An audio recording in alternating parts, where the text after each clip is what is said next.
Okay, so next I'm going to go to my producer demo callback and I'm going to duplicate that file. So copy and paste, and I'll say producer demo keys because we're going to look at keys in this demo. So here it is. And so I'm going to change this file to basically add keys. So what do we need to change here? Well, we need to change our for loop. And so when we create a record from the producer record, I need to make sure that this producer record has a key. So if we want to be super important, we string topic equals first topic.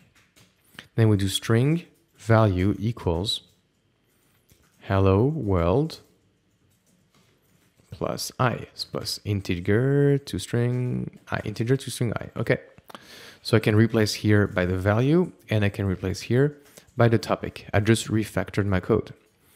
Now what we can do next is string key equals, and we should just define a key.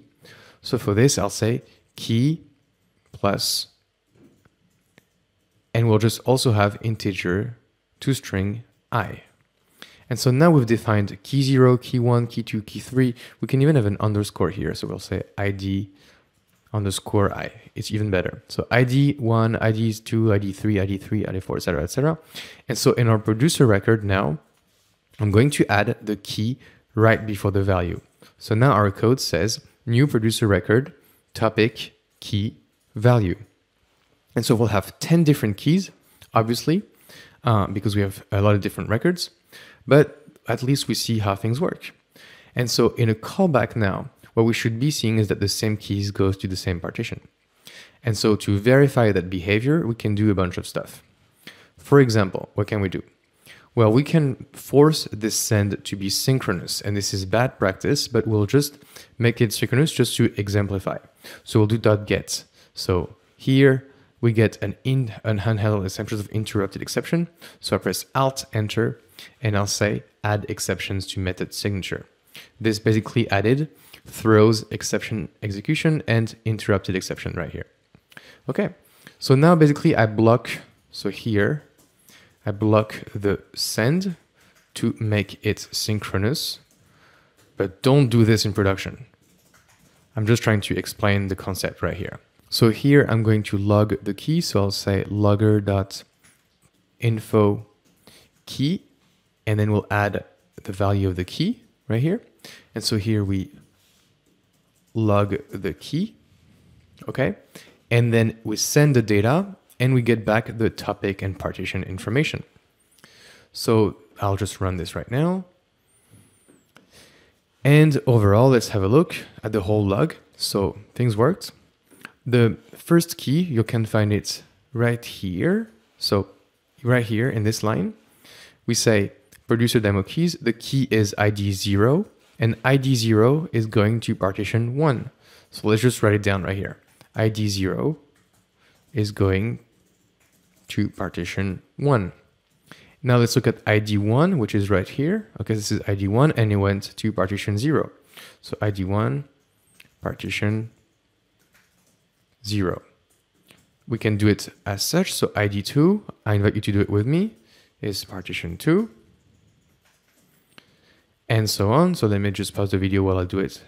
So I went through my log and I saw that all these mappings are done, and only ID 8 is going to partition 1. The rest is just 0 and 2.